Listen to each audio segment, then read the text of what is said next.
রাজধানীর মেরাদিয়া এলাকায় ভাড়া বাসায় পরিবারের সঙ্গে থাকতেন আসিফ। বৃহস্পতিবার রাতে কেউ তাকে মোবাইল ফোনে ডেকে নেয়। পরে মেরাদিয়া মধ্যপাড়া এলাকায় তাকে রক্তাক্ত অবস্থায় পড়ে থাকতে দেখেন লোকজন। খবর পেয়ে স্বজনরা তাকে উদ্ধার করে হাসপাতালে নিয়ে যান। পরদিন বিকেলে চিকিৎসাধীন অবস্থায় মারা যান আসিফ। ফোন করে নিয়ে গেছে পরে 10 মিনিট পরে মারা গেছে। আমি ওদের বিচার চাই। আমার স্বামীর আজকে আমার কাছ থেকে দূরে সরিয়ে দিছে। শুক্রবার রাতে খিলগাঁও থানায় দুইজনের নাম উল্লেখ এবং অজ্ঞাতনামা ৫-৬ জনকে আসামি করে হত্যা মামলা করেন নিহতের বড় ভাই।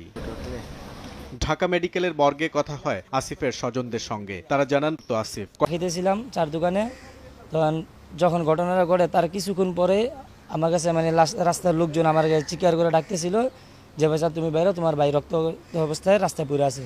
পরে আমি দূরে গিয়ে দেখলাম যে হ্যাঁ আমার ভাই ছোটো ভাই রক্ত অবস্থায় রাস্তায় পড়ে আছে।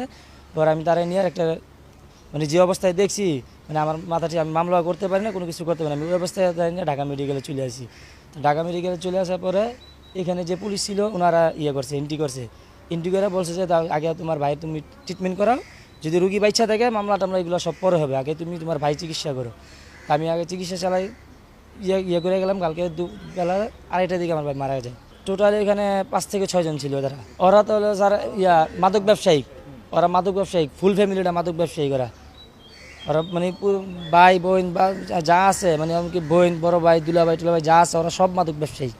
ও ছোটোখাটো মনে করেন মাঝে মধ্যে পুলিশের সাথে থাকতো, ঠিক আছে, কিন্তু এমনি এলাকা আপনারা জাস্টিফাই করতে পারেন, কিন্তু এলাকা কারো ক্ষতি করেন, এলাকার এক চাইটা সবাই ওরা ভালোবাসে। পুলিশ এখনো এই ঘটনায় কাউকে আটক করতে পারেনি। ভাইকে হত্যা করার অভিযোগে কয়েকজন এজাহারভুক্ত 2 জন আসামির নাম সহ এবং অজ্ঞাতনামা আসামি উল্লেখ করে খিলগাঁও থানায় এসে একটি মামলা করে।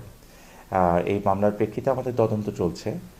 তদন্ত প্রক্রিয়াতে কিছু একদম প্রাথমিকভাবে অভ্যন্তরীণ কিছু দ্বন্দ্বের বিষয় জানা গেছে, আর সেই জায়গার উপর আমরা কাজ করছি। আসলে পুরো বিষয়টি যেহেতু ঘটনাটি খুব সম্প্রতি ঘটেছে এবং আমরা খুব শীঘ্রই আশাবাদী যে এই ঘটনার সাথে জড়িত যারা রয়েছে তাদেরকে আইনের কাছে সোপর্দ করতে পারবো। তবে